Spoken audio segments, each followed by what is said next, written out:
கோலி இப்படி பண்ணுவார்னு துளி கூட நினைச்சு பார்க்கல. நேத்து மேட்ச் முடிஞ்சதும் டிராவிஸ் ஹெட் கிட்ட கை கொடுக்கல.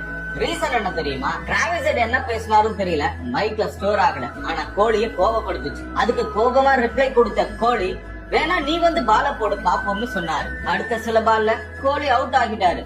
உடனே நண்பா, நான் வந்து பால போடுறதுக்கு முன்னாடி நீ அவுட் ஆகிட்டியன்னு கிண்டல் அடிச்சாரு. அவ்வளவுதான். மேட்ச் முடிஞ்சதுமே டிராவிஸ் ஹெட் கிட்ட கை கொடுக்க கோலி மறுத்துட்டாரு. இன்னைக்கு இந்திய கிரிக்கெட்டோட முகம் யாருங்க?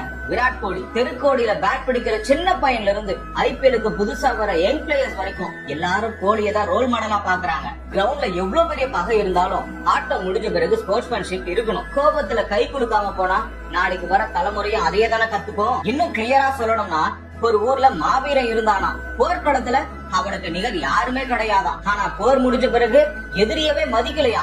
அப்ப அந்த நாட்டு பெரியவர் ஒருத்தர் சொன்னாராம், அரசனே, நீ வாழை தூக்கும் போது இந்த உலகமே உன்னை வீரனா பார்க்கும். ஆனா அதே வாழை நீ கீழே போடும்போது எதிரிகிட்ட எப்படி நடந்துக்கிறேன்னு சேர்த்து பார்த்துதான் உன்னை தலைவனாவே ஏத்துக்குமா. ஏன்னா தலைவன் எப்படியோ தொண்டனும் அவ்வழி. ஆக்ரோஷம் ரொம்ப ரொம்ப அழகா இருக்கும் ஆட்டம் முடியற வரைக்கும். சிம்மாசனம் நினைச்சிருக்கும் சினம் குறையற வரைக்கும். கிரீடத்தை சுமக்கிறவன் கோபத்தை கண்ட்ரோல் பண்ணியே ஆகணும். எவ்வளவு பெரிய பிளேயரா இருந்தாலும் விளையாட்டதுக்கு அப்புறம் கை குலுக்குறது தான் விளையாட்டுக்கே அழகு. ஒருவேளை நேத்து கோலி ஹெட் ஓவரை பிரிச்சு மேஞ்சி செஞ்சுரிய போட்டு வின் பண்ணிருந்தா அப்போ ஹெட் கை குலுக்காம போயிருப்பாரான்னு சொல்லிட்டு கமெண்ட்ல சொல்லுங்க.